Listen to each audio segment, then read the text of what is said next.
방금 소개받은 음성필입니다. 워낙 앞에 조영길 변호사님께서 과찬을 해주셔서 몸둘 바를 모르겠습니다.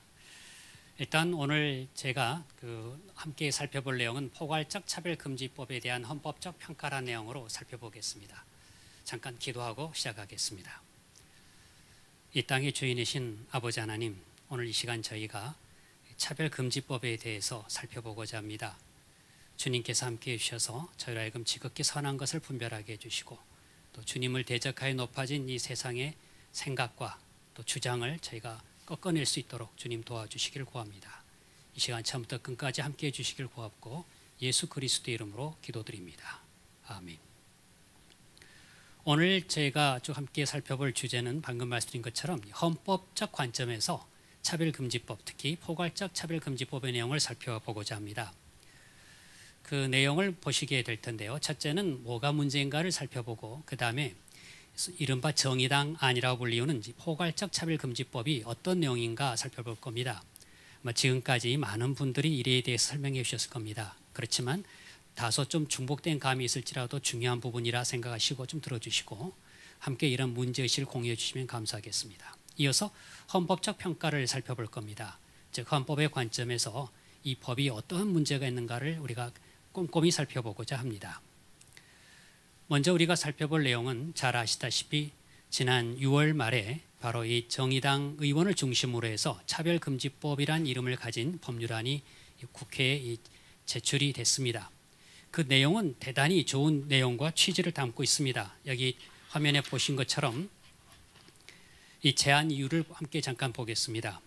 모든 영역에서 합리적인 이유 없는 차별을 금지 예방하고 복합적으로 발생하는 차별을 효과적으로 다룰 수 있는 포괄적이고 실효성 있는 차별금지법을 제정함으로써 정치, 경제, 사회, 문화 모든 영역에서 평등을 추구하는 헌법 이념을 실현하고 실효적인 차별 구제를 도모하고자 함.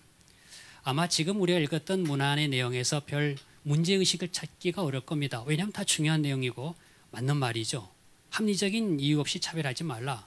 그 누구도 이 차별받는 걸 원하는 사람은 없습니다. 그러니까 합리적인 이유 없이 차별하지 말라는 게 다 동의할 겁니다. 또 복합적으로 발생하는 차별을 효과적으로 또 구제하겠다는 내용에 대해서도 다 멋있게 들립니다. 그러나 우리가 이 법안을 하나하나 따져보면 이 속에 들어있는 대단히 위험한 요소들이 얼마나 많은 건지 대단히 그리고 이게 교묘한 형태로 감춰져 있다는 걸 아시게 될 겁니다. 바로 그 다음날에 인권위원회에서는 평등 및 차별금지에 관한 법률, 이른바 평등법이라고 하는 것을 제안했습니다. 이 두 개의 법률은 거의 대동소이합니다. 앞으로 입법 과정에서 서로 협력 보완하겠다는 취지로 서로 역할 분담한 것이라는 걸 알게 됩니다. 그렇지만 지금까지 아까 우리 이용희 교수님도 쭉 살펴주셨던 것처럼 우리나라에서 차별금지법에 대해서는 대단히 집요한 노력들이 있어 왔습니다. 그에 대해서는 대단히 다양한 이유로 해서 반대 의견이 있었습니다. 근데 이러한 이 반대 의견 못지않게 또 강한 주장들이 있어서 이번에 국회에서 통과되지 않는다고 할지라도 앞으로 계속 이에 대한 논의가 또 제기가 되고 또 제기가 될 겁니다. 언제까지요? 그들의 뜻이 이루어질 때까지 하려고 할 겁니다. 이에 대해서 우리는 분명한 그 반대 이유 그리고 분명한 법적 근거를 생각할 필요가 있습니다. 그래서 이 시간에 좀 더 살펴볼 내용은 크게 네 가지 관점에 살펴볼 텐데요.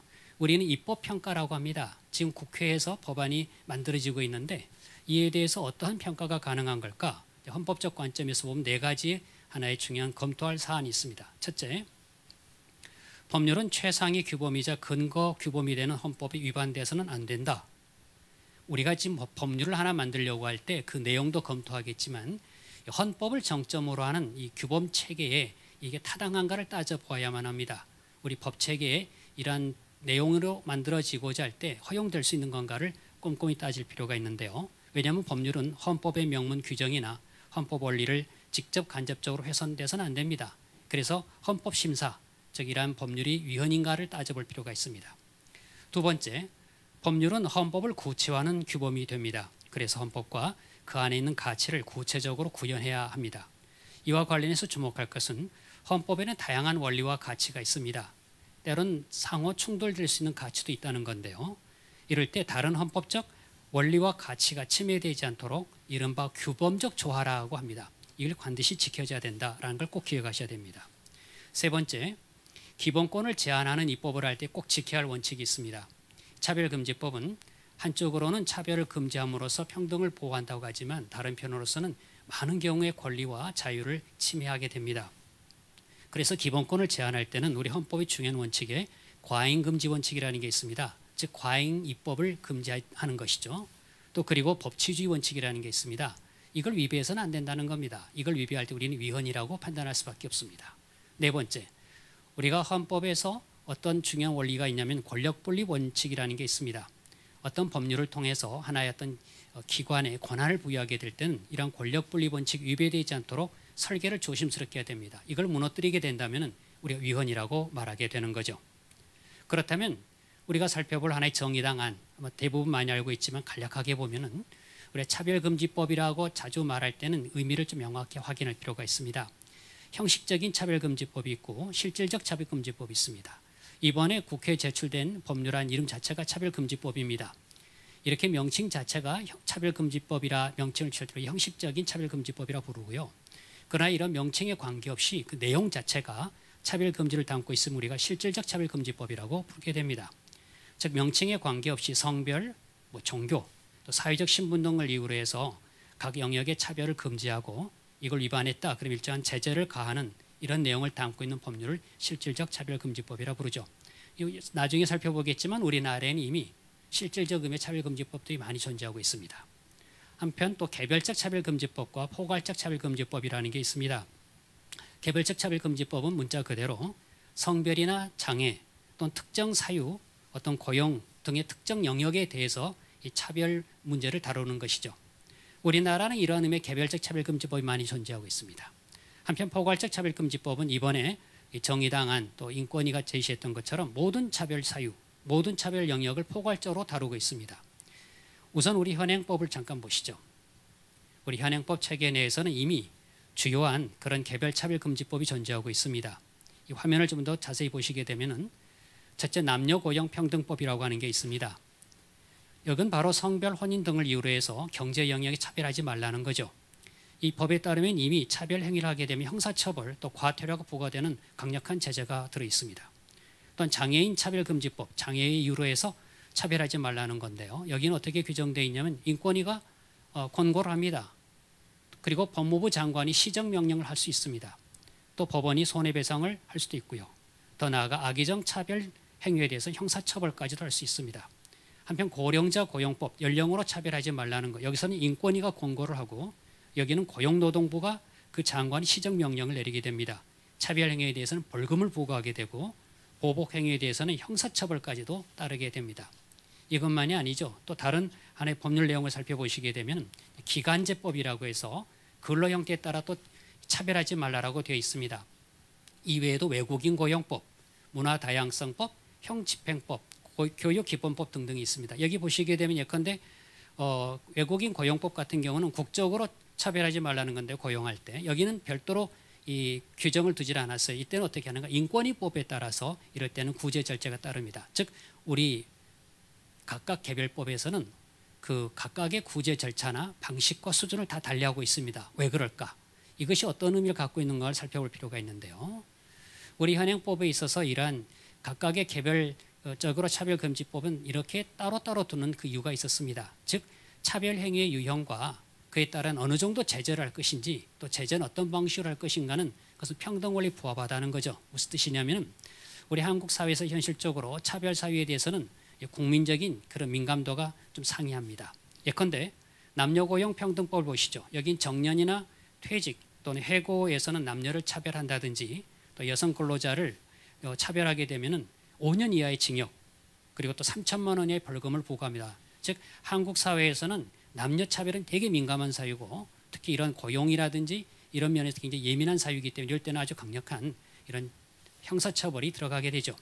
장애인 차별금지법에 따라서도 여기는 약간 일련의 그런 또 강력한 제재가 들어갑니다. 반면에 외국인 고용법을 따지게 되면은 부당한 차별하지 말라고 규정되어 있지만 직접 규정은 없습니다. 인권위법에 따라 구제 조치를 갖도록 하는 거죠.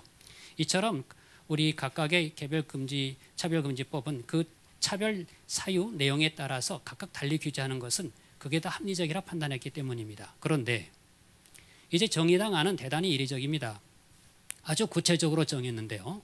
인권위가 만들어낸 평등법 안보다 훨씬 더 구체적이고 더 상세합니다. 어떤 의미에서는 지금까지 나왔던 차별금지법 중에 가장 강력하고 포괄적이라고도 할 수 있는데요.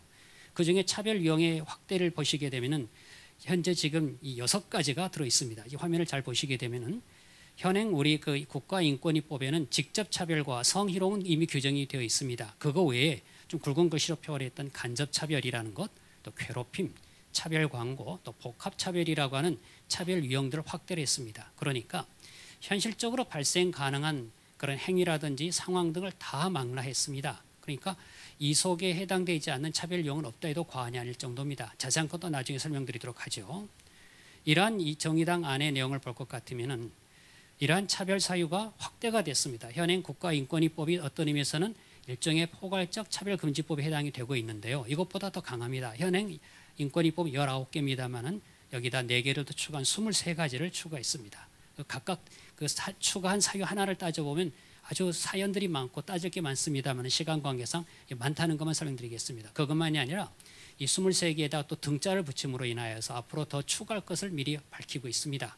또 차별금지 영역도 현행 인권위법보다 더 추가했다는 걸 말씀드립니다. 그러면 이게 어떤 의미가 있는 걸까 좀 살펴볼 필요가 있는데요. 여기 지금 강화 조치된 내용 중에 하나가 구제 절차가 대단히 강력해졌습니다. 여기 보시게 되면은 이 시정 명령을 내릴 수 있고 만약 그렇다면 이행 강제금을 부과할 수 있고 또 인권위가 피해자 소송을 직접 지원할 수도 있습니다. 악의적인 차별 행위에 있어서는 2배 내지 5배 이하의 징벌적 배상금을 별도로 지급할 수 있고 그 외에 또 보복 조치를 했다면은 또 형사처벌도 가능합니다. 세세한 건 나중에 또 설명드리도록 하죠.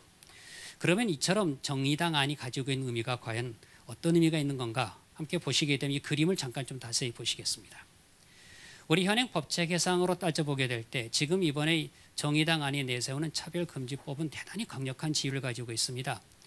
이 차별금지법 안에 뭐라고 지시했냐면 평등, 차별금지 영역에 있어서 기본법이면서 동시에 특별법이라고 하는 이 2가지 지위를 복합적으로 강조를 했습니다.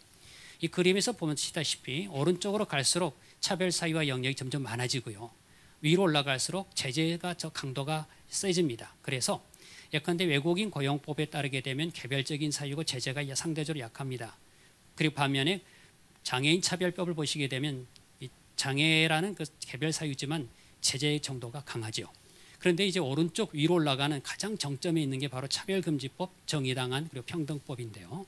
이건 지금 우리가 생각해왔던 것보다 가장 강력한 그리고 가장 포괄적인 어떤 의미에서는 표현 이상합니다만 뭐 차별금지에 관한 종합선물 세트라 볼 텐데요. 이게 어떤 부작용이 있는 건가를 볼 겁니다. 그리고 지금까지 입법적으로 보더라도 기본법이면 기본법이고 특별법이면 특별법이지 2가지를 겸하는 경우는 크게 드뭅니다. 그런데 이 차별금지법은 일찍이 어떤 것과 이례적인 모습으로 기본법과 특별법을 동시에 차지하고 있는 그런 강력한 지위를 가지고 있다. 이렇게 말씀드릴 수 있습니다. 그렇다면 이러한 정의당 안에 대해서 헌법은 어떻게 평가할 것인가? 위헌인가 아닌가? 이 점에 대해서 우리는 하나하나 살펴볼 필요가 있습니다. 첫째, 헌법상 양성평등 이념에 정면으로 위배됩니다. 정의당 안에 보시게 되면 성별이 무엇인가를 정의를 내렸습니다. 아마 많이 들어보셨을 텐데요. 여성, 남성, 그 외에 분류할 수 없는 성이라고 했습니다. 즉 태어날 때 결정되는 생물학적인 성, 섹스가 아니라 태어난 이후에 자신의 선택이 가능한 사회적 성이라 불리는 젠더를 의미하는 거죠. 이러한 개념은 이미 인권위가 오랫동안 주장해왔던 그 인식을 그대로 반영했습니다.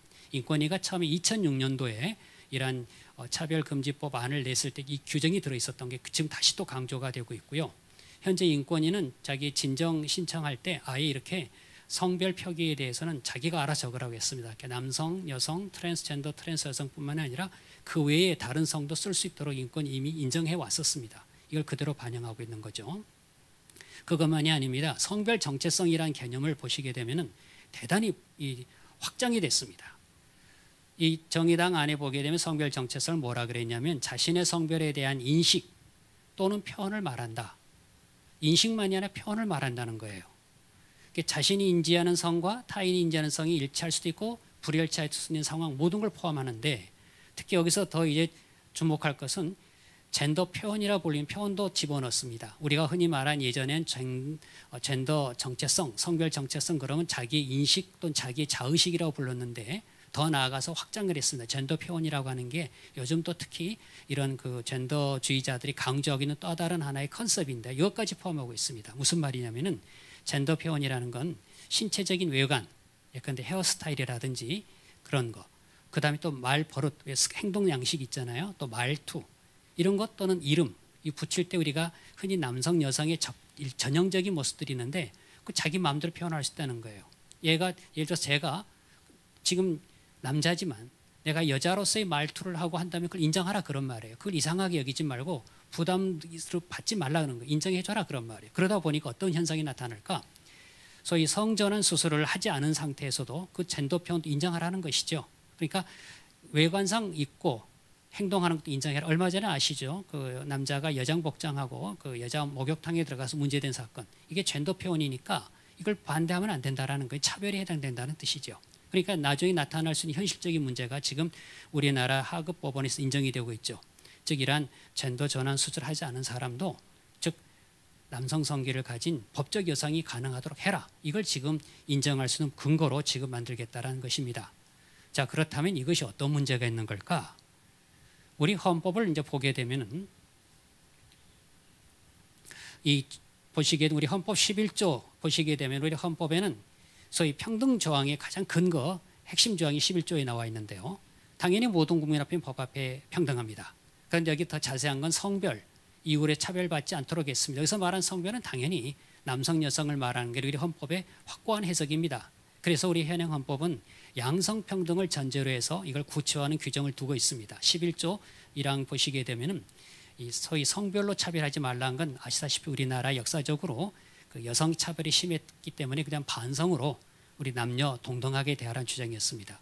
더 나아가 36조 1항을 보게 되면은 우리는 혼인과 가족 생활의 성립 유지에 있어서 개인의 존엄과 양성의 평등을 기초로 하라고 됐습니다. 즉 우리는 일부일처제 양성평등을 근거로 한 혼인제도를 두었습니다. 우리 헌법 36조 1항이 있다는 게 얼마나 다행인지 모릅니다. 이렇게 헌법 자체에서 명문으로 양성을 밝힌 것은 일본하고 우리 드문 상황인데 이런 규정이 있습니다.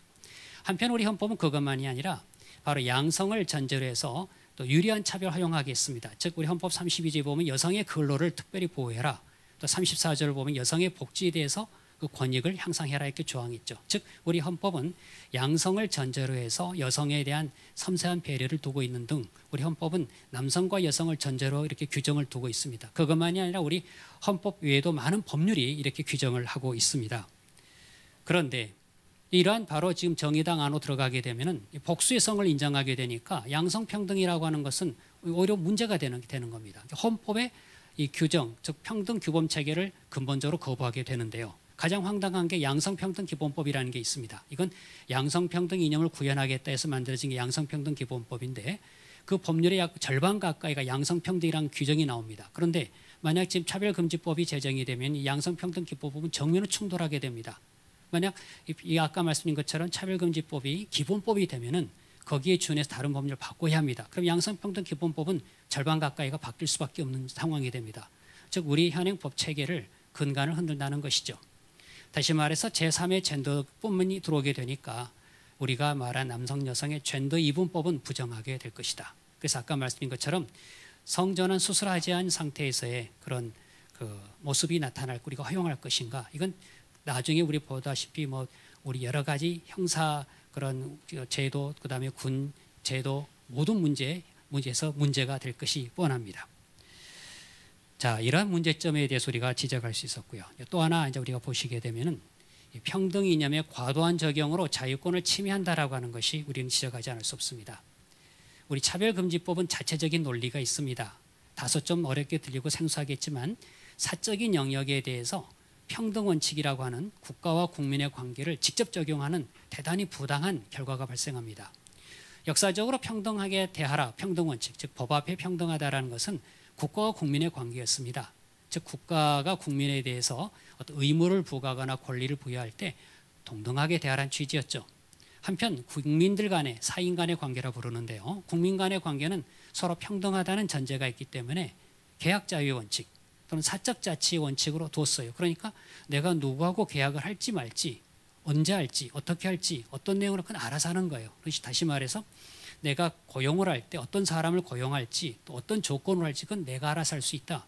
또 내가 저 사람에게 어떤 시설을 빌려준다든지, 내가 어떤 그에게 재화를 제공한다든지 할 때 이 모든 것 다 내가 알아서 하라 이거예요. 그건 개인의 자유죠. 그런데 다만 예외적으로 사인 간의 관계가 이건 동등하지 못하다 할 때는 국가가 예외적으로 개입합니다. 근로기준법이 있죠. 노사관계는 사실상 좀 기울어져 있다라고 볼 때는 근로기준법 등이 관련합니다. 또 공정거래법 등이 있습니다. 그런데 이 정의당안은 도대체 무엇이냐 하면 그동안 우리가 자유롭게 거래하고 선택하고 판단했던 행위를 이건 차별행위라고 금지해버립니다. 즉 사적 영역에서 발생하는 이런 행위들을 차별 금지 영역으로 집어시켜버리는 거죠. 그러다 보니까 지금까지 자유롭게 내가 생각하고 말했던 표현들이나 그 거래 행위 또는 내가 자유롭게 나름대로 기준을 가지고 교육하고 했던 이런 것들이 이건 차별이 됩니다. 이건 국가의 행위로서 규율을 받을 수밖에 없습니다. 제재가 들어간다라는 거죠. 그러다 보니까 차별금지법은 반드시 제재 수단이 들어갑니다. 만약 이런 제재 수단이 없는 차별금지법이라면 공허하게 됩니다. 그래서 이 차별금지법이 특별법으로서의 그런 효과를 가지게 됐다는 거죠. 첫째, 이행강제금이 제한이 없습니다. 통상 이행강제금을 부과할 때는 일정 규정을 줍니다. 1년에 한 번, 1년에 두 번 하라고 각각 개별법이 되어 있는데 이 차별금지법은 그렇게 되어 있질 않아요. 대통령령이 정하는 바에 따라서 이행 시까지 계속 부과할 수 있다는 거예요. 그러니까 이건 한도가 얼마지가 명확하지가 않습니다. 이것을 법률이 아닌 대통령령 등에 맡긴다라고 하는 것은 헌법 위반이다. 왜냐? 가장 중요한 사항을 법률로 정하는 게 법률 유보의 원칙이라고 부르는데 법률에서 안 하고 이걸 대통령으로 한다 이 말은 행정부 마음대로 할 수 있겠다는 위험성이 따른다. 이런 점에서 이걸 위헌이라는 비판이 가능하게 됩니다. 그 다음 또 우리가 보시게 되면은 소위 징벌적 손해배상 제도가 있는데 남용이 될 수 있습니다. 즉 악의적으로 판단이 된다 그러면 강력한 2배에서 5배까지 배상금을 징벌적 손해배상금이라 부르는데요. 여기서 악의성의 판단 기준이 대단히 곤혹스럽습니다. 여기서 악의성 그러면 고의성, 반복성, 규모 크다 이렇게 하는데 여기서 지금 고의 여부 이런 걸 판단함에 있어서 입증하는 게 어렵습니다. 입증하는 게 좀 이따 보겠지만 이것을 피해자가 입증하라는 게 아니라 가해자가 너가 그렇지 않다는 걸 입증하라는 겁니다. 그러니까 소송 과정에 치르게 되는 비용이 큽니다. 아마 우리 모두 일반적으로 함께 시청하고 계신 분들 느끼시겠지만 여러분들이 소송의 대상이 된다 그러면 대단히 마음에 부담을 느낍니다. 계속 여러분이 법정에 나가야 된다면 마음에 스트레스를 받을 거예요. 검사의 수사를 받는 것도 힘들 거예요. 이런 유형의 어려움들이 따르는 일반 사람들인데 이런 소송 과정에 치르는 부담감 또 그에 따라 치를 수 있는 경제적인 부담 대단히 어려워요. 그래서 결과적으로 이걸 의식해서 개인은 물론이나 종교기관, 학교가 스스로 자기의 거래 행위라든지 자유로운 표현을 못하게 되는 이 효과 사실 이것을 지금 기대하고 이런 강력한 구제 절차를 만들게 됐습니다. 또 아까 말씀드린 것처럼 증명 책임을 바꿔버렸습니다. 피해자 위주로 했습니다. 통상 피해를 본 사람이 입증합니다. 저 사람이 나에게 어떤 손해를 끼쳤다. 내가 피해를 어떻게 입었다라고 밝히게 되는데 이번에 차별금지법은 대단히 아주 기이하게 했습니다. 즉 차별 피해자는 주장하기를 내가 차별받았다는 사실만 주장하면 되는 거예요. 그럼 차별했다는 사람은 난 그런 차별이 없었다라는 걸 증명하라는 즉 부존재를 증명하라는 겁니다. 이건 대단히 어려운 거죠. 그 다음에 또 뭐냐면 이 법에서 정한 차별 사유가 아니라는 걸 네가 입증해라. 그런데 아까 보았지만 23개 등이라고 돼 있으니까 우리가 생각할 수 있는 차별 사유가 다 망라가 됐어요. 이 중에 해당 안 된 사유가 거의 없습니다. 그런데 거기에 해당되지 않은 걸 네가 입증해라. 더 나가서 또 정당한 이유가 있으면 또 정당한 이유로 입증이라고 하는데 또 곤혹스러운 건 뭐냐면은 아까 복합차별이라고 하는 게 있었는데 이게 참 고약한 겁니다. 예를 들어서 어떤 외국인 여성이 내가 어떤 방을 빌리려고 안 해준다는 거예요. 만약 외국인 좀 나이 든 여성이라고 합시다. 또 만약 예를 들어서 흑인이라고 예를 듭시다. 그럼 이 사람은 주장할 수 있는 몇 가지 사유가 있어요. 외국인이라는 국적, 또한 자기 여자라는 이유, 나이가 많다라는 이유, 또 피부 색깔 이런 등등 복합적인 사유를 대가지고 나 이게 차별받았어. 그러면은 이걸 방을 안 빌려준 사람은 아니야. 그것 때문이야. 그러면 여러 가지로 다 차별을 없다라는 이유로 정당한 이유를 대야 돼. 어렵습니다. 한 가지라도 입증하지 못하면 바로 이건 복합차별에 해당된다는 거죠. 이러다 보니까 이건 대단히 소수자 편향성이라 부를 수밖에 없는 이런 법을 만들어 두었다. 보호는 대단히 될지 모르지만 그것으로 인하여 대다수 많은 국민들이 겪는 불이익, 그 자유와 권리의 침해를 어떻게 커버할 것인가. 이에 대해서는 심각한 문제를 가지고 있습니다. 그것만이 아니죠. 보복 조치에 따르게 되면 형사처벌이 대단히 용이합니다. 이런 문제에 따라서 사용자들은 어떤 사람에 대해서 그에 따라 어떤 제재나 불이익 가할 수가 없게 돼 있다는 거 하지 말라는 거예요. 또 더 심각한 예를 들면은 규범이 중복이 됩니다. 그래서 법적 제재 강화가 되는데요. 정의당 안에 보면은 기존에 이미 있던 개별적 차별금지법의 내용을 다 가져와 버렸어요. 중복 규정도 있고 또한 더 특별 규정을 많이 뒀습니다. 예를 들면은 근로자 모집을 채용할 때 남녀를 차별한 경우를 들자. 그럼 기존의 남녀고용 평등법에 따라서 이 벌금 500만 원의 벌금 부과할 수 있습니다. 거기에 더 나아가서 이번 차별금지법에 따르게 되면은 이행강제금 3천만 원 이하 그리고 또 경우에 따라서는 직물적인 손해배상을 할 수밖에 없다. 그러니까 아주 중복된 이 처벌 또는 제재가 가하게 된다 보니까 대단한 자유에 대한 침해를 받을 수밖에 없다는 이런 문제가 현실적으로 존재하게 됩니다. 그런 결과로 어떻게 나타날 것인가? 아마 지금까지 많은 분들이 이런 차별금지법의 문제점들을 지적할 때 많은 예들을 들었을 겁니다. 고용, 또 재화 영역의 공급 이용, 또 교육, 특히 설교의 자유 이런 영역에 있어서 사실상 이런 차별금지법이 적용이 됩니다. 또 될 수도 있습니다. 그에 따라서 많은 경우의 자유를 침해받는다는 거. 아마 많이 알고 계시겠지만 특히 내가 어떤 사람을 고용할 때 나는 저 사람에 대해서 나의 종교적 신념이나 도덕적 판단 또는 나의 영업상의 이유로 적절치가 않다. 예를 들어서 나는 서비스업에 종사하는데 그 남자인데 말이죠. 여자 복장으로 자꾸 하는 거예요. 또 말투도 자꾸 여자같이 하니까 참 이상하니까 야 우리 서비스업인데 손님들이 안 좋겠다. 그러면 그렇게 하지 말라는 거예요. 그런 이유로 어떤 징계를 가해서도 안 되고 해고는 더욱더 안 된다는 거예요. 더 나아가 그 사람에 대해서 채용할 때 그런 정보 자체를 알지도 말고 묻지도 말라는 거예요. 또 채용한 다음에 알고 보니까 그만두게 할 수도 없다라는 거예요. 결국 개인의 영업의 자유. 또 그리고 더 나아가 고약한 것이 뭐냐면 기독교 어떤 기관에서 어떤 신앙이 없는 사람을 채용할 때 그거 차별하지 말라는 거예요. 그런 식으로 하면 바로 사학 운영의 자유, 특히 종교의 자유가 침해받는 심각한 문제들. 더 나아가서 종교단체에서 내가 특히 영국의 중요한 여기 사례들이죠. 종교단체가 운영하는 입양기관에서 동성 커플에게 입양을 하지 않도록 했더니 이에 대한 제재가 들어옵니다. 동성결혼 축하 케이크 하지 않았다니 해서 차별로 그에 따른 제재가 들어옵니다. 이런 일들이 이제 앞으로 비일비재할 것이다. 아까 앞에서도 잠깐 광고 나왔습니다만은 차별금지법 현재 존재하지 않음에도 불구하고 많은 경우에 있어서 차별했다라는 이유로 다양한 유무형의 직간접적인 압력이 또 제재가 들어온 상황에 이런 차별금지법은 대단히 위험한 결과를 가져올 것이다. 길게 설명하지 않아도 잘 아실 것 같습니다. 또 심각한 문제가 있습니다. 어떤 문제가 있을까? 규정 자체가 불명확한 것들이 많습니다. 그래서 법치주의 원칙이 위배가 됩니다. 이건 심각한 문제가 있는데요. 한 가지 예를 듭니다. 성적 지향이라고 하는 거. 이게 지금 동성애를 인정해 주라는 근거가 되는데요. 이 차별금지법에 따르면 성적 지향은 이렇게 정의를 내렸습니다. 이성애, 동성애, 양성애 등 감정적, 호의적, 성적으로 깊이 끌릴 수 있고 친밀하고 성적인 관계를 맺거나 맺지 않을 수 있는 개인의 어떤 가능성, 능력, 이걸 성적 지향이라고 불렀습니다. 이게 이제 흔히 말하는 욕야카르타 원칙에서 규정했던 이 개념을 그대로 받아들였습니다. 이걸 받아들이게 되면 이제 나중에 뭐라고 선전할 거냐면 대한민국도 욕야카르타 원칙을 수용했다. 그에 대한 분명한 증거다라고 하는 게 바로 이 규정이 될 겁니다. 여기서 보면 이제 동성애를 인정하게 되면 양성애를 인정할 수밖에 없습니다. 양성애 등을 여기서 등자를 강조했는데 여기 성적 지향이라는 것은 대단히 불확정 개념으로 그 범위가 대단히 넓어질 수가 있습니다. 왜냐하면 또 성적 자기결정권을 굉장히 강조하지요. 이것 때문에 간통죄도 우리가 헌법에 합치되지 않는다는 이야기도 했고 또 성적 자기결정권에 따라서 자기 마음대로 그런 관계 맺도록 해라라고 하다 보면은 그러면 이른바 동성애 양성애만이 아니라 소아성애 또는 다자성애 때로는 수관 우리가 생각하고 싶지 않은 상황들도 이것은 하나의 자기의 성적 결정권에 따른 거니까 이건 하나의 성적 지향으로 인정해라. 또 이런 이유로 해서 차별하면 안 된다라고 하게 됩니다. 즉 불명확한 개념을 이런 차별금지 사유로 내세운다는 것. 그럼 나중에 손해배상을 요건으로 삼고 더 나아가 행정처분의 요건으로 삼는다고 하는 건 대단히 위험하다. 왜 문제가 되는가? 이렇게 명확하지 않다 보니까 해석 여부에 따라서 누구는 이건 일종의 제재 수단이 되고 아닐 수도 있고 아주 자의적인 집행이 가능하게 된다.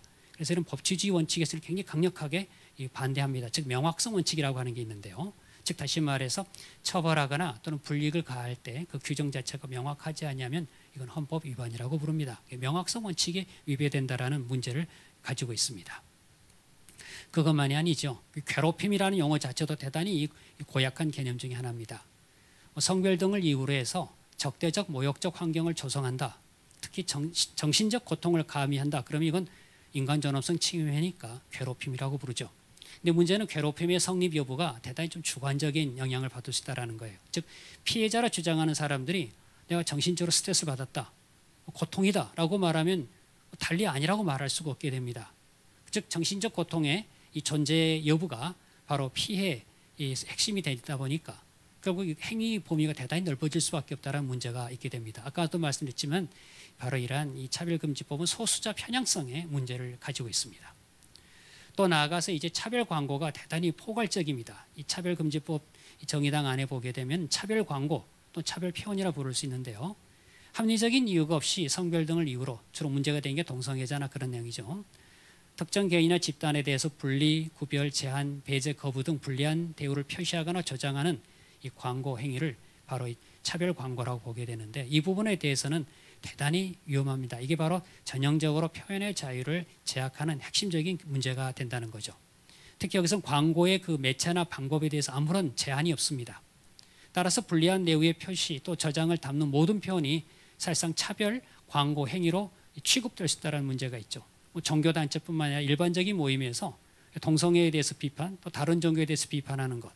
우리가 자연스럽게 다른 종교에 대해서 비판하는 건 전도할 때 자연스럽게 나타날 수밖에 없습니다. 이런 내용을 담고 있다. 또 이런 내용의 책자를 소개한다. 이런 내용 자체가 안에 차별 광고. 아까 우리 이영희 교수님 말씀하실 때 많이 설명하시고 또 본인의 그 책도 중요한 책을 소개했어요. 차별 광고하는 행위가 돼서 유감스럽지만 이런 말씀하신 분들은 이 차별 광고, 차별 표현에 해당된다 해서 바로 이런 이 차별 행위로 인한 이 규제를 받을 수밖에 없다는 문제가 됩니다. 아까 피켓도 많이 하는 게 효과적인 방법인데 그런 거 하나하나가 다 같이 이 차별 광고로 규제를 받게 했습니다. 또 문제점들을 보게 되면은 바로 이제 네 번째 강조하고 싶은 겁니다. 권력 분리 원칙에 심각한 위배가 나타난다. 사실 인권위의 숨은 의도를 우리 좀 알 필요가 있습니다.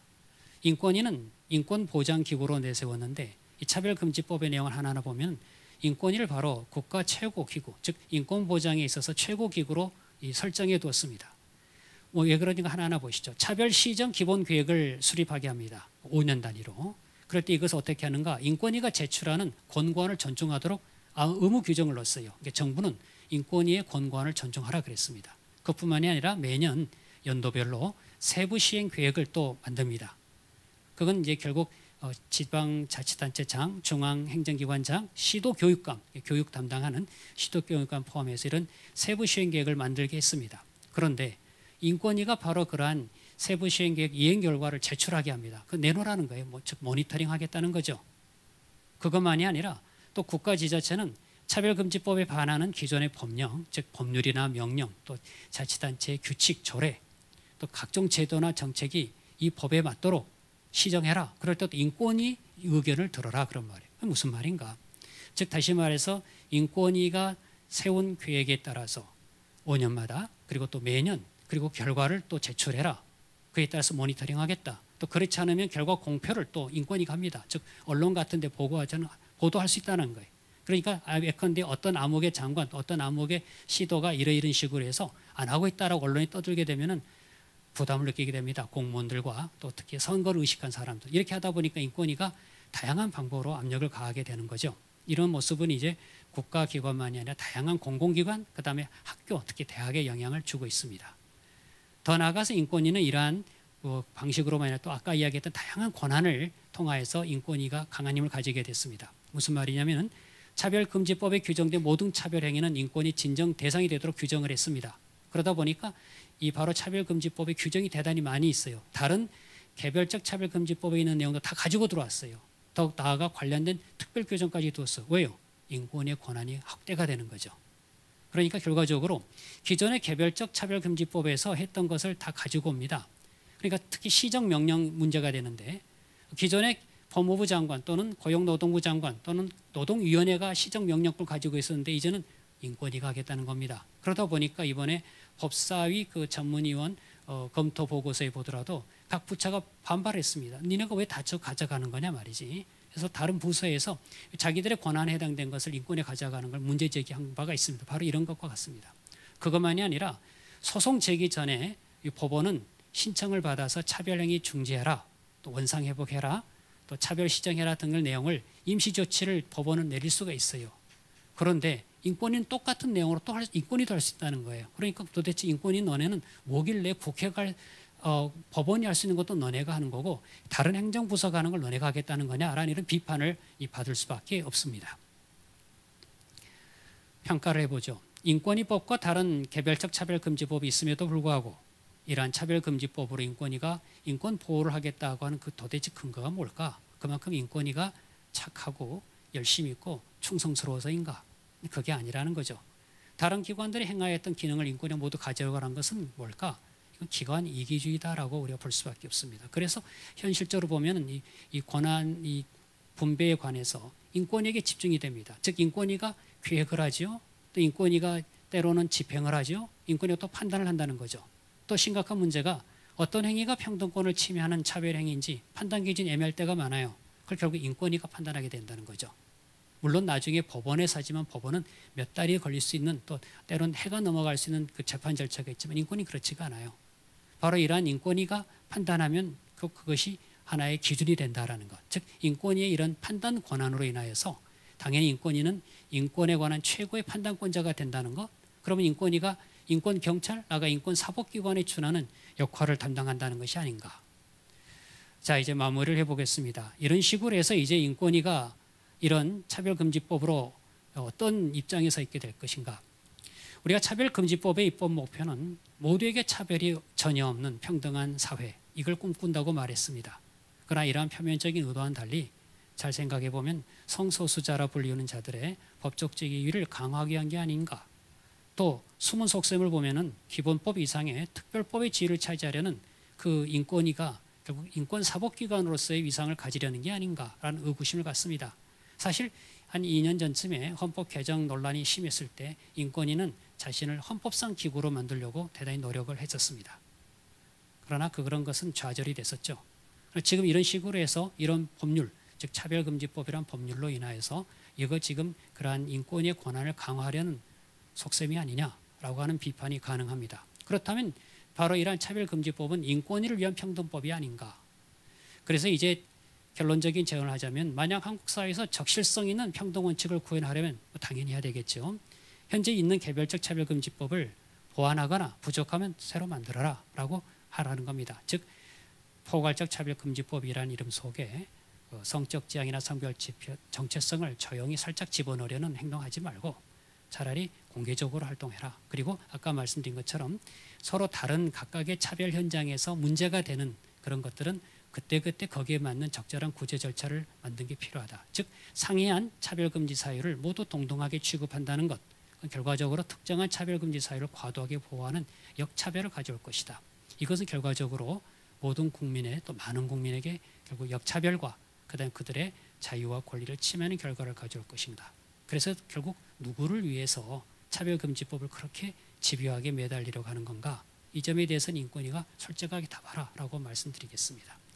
앞으로 이제 이러한 그 국회 입법 논의 과정을 우리 모두는 지켜보아야만 합니다. 이것은 우리가 다음 세대에 대한 책임이기도 합니다. 지금까지 앞에 많은 분들이 이 한국에서 차별금지법을 막기 위한 정말 운동, 노력을 정말 눈물겹게 수고해 오셨습니다. 근데 문제는 이러한 노력을 계속 기울여야 될 수밖에 없는 게 엄연한 현실이고 또 도전입니다. 계속 이러한 입법을 하려는 노력이 계속 있기 때문에 더욱더 이럴수록 우리가 특히 한국교회가 더 깨어서 이걸 분별하고 선택하고 행동으로 옮겨야 되는 게 아닌가. 그래서 이게 다음 세대에 대한 책임이기도 하고 또 이 나라가 하나님께 쓰임받고자 할 때 우리 그런 믿음을 가진 우리들의 또 책임이라 믿습니다. 기도하고 마치겠습니다. 아버지 하나님, 지금까지 이 나라 지켜주신 걸 감사드립니다. 참 이 나라에 많은 부족함이 있었음에도 불구하고 선하신 능력으로 이 나라를 지켜보고 오셨습니다. 우리 믿는 모든 사람들이 주님 앞에서 껴있게 도와주시길 구합니다. 항상 지극히 선한 걸 분별하게 하시고 하나님의 나라와 의를 먼저 구하게 하시고 그래서 이 나라가 하나님께 쓰임받는 나라로서 또 지금까지 세계 선교에 많이 기여하게 해오셨던 이 나라를 계속 축복해 주시고 이끌어 주시길 구합니다. 이와 관련하여 관계된 많은 사람들의 마음을 친히 주관해 주셔서 하나님을 두려워하게 하시고 하나님 뜻에 굴복하도록 도와주시고 또 우리 모두가 이 일을 잘 감당할 수 있도록 힘을 더해 주시길 구합니다. 모든 걸 주님께 의뢰합니다. 예수 그리스도의 이름으로 기도드립니다. 아멘.